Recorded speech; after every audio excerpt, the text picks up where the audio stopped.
Bonjour à tous, aujourd'hui exercice pour les premières spécialités maths. Sur le second degré, on est vraiment sur le démarrage, développer, réduire chaque expression, il y en a 4.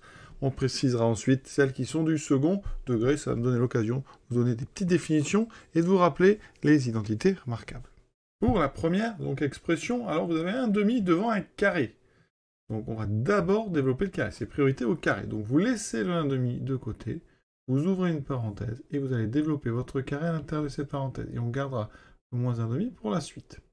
D'accord? Donc ici, vous avez du x plus 1,5 au carré, c'est une identité remarquable, a plus b au carré, donc on aura x carré, plus le double produit, donc 2x fois 1,5, 2 fois x fois 1,5, et on aura le carré de 1,5. Donc normalement, on fait ça directement. Donc x carré. Ensuite, 2x fois 1,5, ben, le 2 et le 1,5 vont se simplifier parce que 2 fois 1,5, eh bien, ça fait 2 sur 2. Les deux se simplifient, il me reste 1 sur 1, donc 1. Donc là, il me reste 1x. Donc on va écrire seulement plus x. Et ensuite, on a 1,5 au carré. Quand on met une fraction au carré, le numérateur est au carré, le dénominateur aussi. Donc 1,5 au carré, ça va faire 1 au carré sur 2 au carré. Donc 1 sur 4. Ouais, ça fait des bonnes révisions tout ça. Donc plus 1 quart. Maintenant, on distribue ce 1,5. C'est la simple distribution ici, à gauche. Donc 1,5 fois x2. Plus 1,5 fois x. Plus 1,5 fois 1 quart. Donc quand on multiplie des fractions, vous le savez, les numérateurs se multiplient. 1 fois 1 sur le produit des dénominateurs. 2 fois 4, 8. On n'oublie pas le moins 1,5 qui était dans le texte. Et maintenant, dernière phase, la réduction. Alors ici, le 1,5 de x2, il n'y a rien à réduire. Il n'y a pas d'autre terme en x2. Il n'y a pas d'autre terme en x. Donc je vais écrire plus 1,5 de x. Par contre, on a 1 huitième moins 1 demi. Donc là, on va mettre au même dénominateur. Ça veut dire que je multiplie le 1,5 ici en haut et en bas par 4. Ça me fera du 4 sur 8. 1 sur 8 moins 4 sur 8. Ça fait donc moins 3 sur 8. Donc j'écris ça ici. On a terminé donc de développer la première expression. Alors pour le degré, on voit bien qu'ici, hein, eh bien on a un terme x2. On a réduit, donc là vous avez encore un terme x2. C'est le plus haut degré ici, la plus grosse puissance qui apparaît de x. Hein, là vous avez du x2, du x. Ici une constante. Alors les constantes, hein, eh bien c'est comme si vous avez x puissance 0. X puissance 0, hein, c'est donné comme étant égal à 1 quand on est en algèbre, donc pour tout x. Donc cette expression, effectivement, elle est de degré 2. On a ce terme-là. Deuxième, ici, expression à développer. C'est encore la même identité remarquable. X plus en k, c'est le développement d'un carré de somme. Alors attention, on peut factoriser parce que c'est dû à carré moins bk, mais ici, l'objectif est de développer. Donc je vais développer, et donc ici, un carré avec un moins. Je réécris le moins, on va doucement, on va faire ça en 2 étapes. Ça évitera les erreurs, je vous le conseille. X plus 1 au carré, donc c'est une identité remarquable, le carré de x, x2, le double produit, donc 2 fois x fois 1, ce qui fait 2x, hein, ça c'est vraiment l'identité remarquable à connaître par cœur, plus 1. Conseil d'ailleurs de connaître cette identité par cœur, je vais l'écrire là-haut, on va la rencontrer plusieurs fois, de nombreuses fois même cette année, donc à connaître absolument par cœur.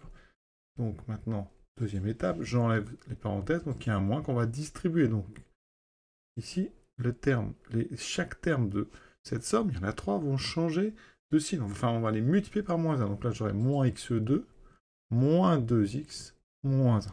Et vous remarquez ici quelque chose, c'est que les deux x2, x2 moins x2 s'annulent. Hein, quand ça s'annule, on peut, comme ça, les rayer. Il me reste moins 2x, moins 1. Donc, moins 2x, moins 1. Vous avez donc un terme ici non nul en x, qui nous fait dire qu'on a ici un degré 1. Donc ce n'est pas du second degré. Un degré 2, c'est second degré. Donc là, ça n'est pas du second degré, parce que c'est une soustraction.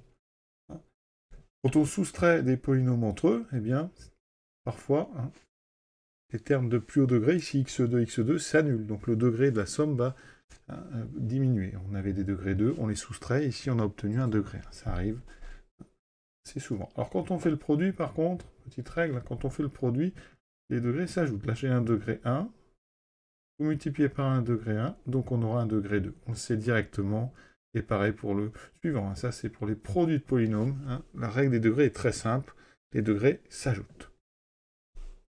Deux choses différentes. Le premier, c'est une double distribution, double distributivité qu'on va utiliser. Donc, x fois 3 demi de x. Donc, on écrit d'abord le coefficient 3 demi. Ensuite, on a x fois x qui m'amène du x2.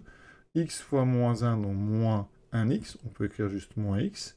2 tiers fois 3 demi. Donc, si vous préférez, vous écrivez, vous ferez les calculs ensuite. 2 tiers fois 3 demi de x. Et ensuite, 2 tiers fois moins 1, ça fera moins. 2 tiers fois 1, ça fera 2 tiers. Donc, ici, on a des fractions, des produits de fractions. On peut simplifier les 2, les 3, il me reste en fait 1 sur 1. Donc, il reste 1x. Ça veut dire que ici, j'ai 3 demi de x2 moins x plus x moins 2 tiers. Ici, les deux termes en x se simplifient, on peut donc les rayer. Il me reste 3 demi de x2 moins 2 tiers. Vous voyez qu'ici, le terme qui reste non nul, c'est celui-ci. C'est donc un polynôme de degré égale à 2, donc du second degré. D'accord? Donc, les polynômes de second degré, on les reconnaît à leur forme, hein. On a du ax2 plus bx plus c avec un nombre a qui est différent de 0. C'est vraiment au cœur du chapitre, hein, cette expression du second degré. Alors b et c peuvent être nuls. Ici, par exemple, dans notre exemple 3, il n'y a plus de terme bx, ça veut dire que le b est égal à 0. D'accord? Le a vaut 3 demi, et le c, c'est le coefficient ici constant, c'est donc moins 2 tiers. Donc à chaque fois, quand on a du second degré, on a obligatoirement, une fois qu'on a réduit et ordonné, un premier terme ax2 avec un coefficient a non nul. Dernière expression, donc là on a a plus b fois a moins b.